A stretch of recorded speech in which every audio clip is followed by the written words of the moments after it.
In 1991, in the town of Kettle Springs, Missouri, a group of teenagers party near the old Baypen corn syrup factory. Two teens sneak off into the nearby cornfield and are killed by Baypen's mascot, Friendo. In the present, Quinn Maybrook and her father, Glenn, relocate to Kettle Springs, where Glenn is the new town doctor.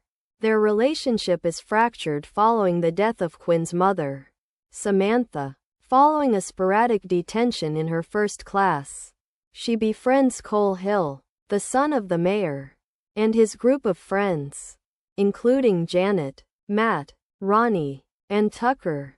Cole shows Quinn the horror parody videos they create on their YouTube channel, all of which surround a psychotic Friendo throughout Kettle Springs. Cole informs Quinn of the burnt-down Baypen factory, the town attributing the accident to them. While overviewing the most recent recording, Quinn spots a second, mysterious Friendo in the background. Meanwhile, Tucker receives a notification of someone dressed in a Friendo outfit outside his home. The individual secretly breaks in and kills him. At the 100th Founders Day Town Festival, an accident on Matt's end causes a Friendo float to be fully engulfed and ultimately ruining the festivities. Dunn accuses the group of sabotage and holds them in jail while Matt works out in his garage only to be decapitated by Friendo. That night, Quinn sneaks off with Cole to a party at an isolated farmhouse, with almost all of the town's teens in attendance. One of them, Ginger, stumbles out of the cornfield and collapses, having been shot with a crossbow, and Matt's severed head is thrown at them right after.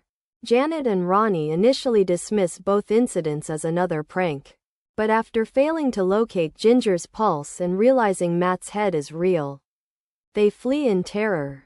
Cornered and trying to escape, Quinn's neighbor Rust Vance appears, shooting Friendo with his shotgun. A plethora of armed Friendos suddenly emerge from the cornfield and pursue the group, who take shelter in a nearby shed. Rust offers to stay behind to detonate a makeshift bomb as the others escape through a sewer grate. To find help, reaching a road, they call for a passing car only to find Sheriff Dunn, who refuses to listen to them and immediately arrests Cole for trespassing. Meanwhile, Glenn, searching for Quinn, noticed his practice has been broken into. After investigating, he is forced to operate on an injured Friendo but soon outwits his captor and stabs him in the throat. Continuing on, Quinn and her friends are again discovered by Friendos in the cornfield, and Ronnie is eviscerated by one wielding a chainsaw. Reaching a neighboring house, the pair are attacked by another Friendo, who impales Janet with a pitchfork.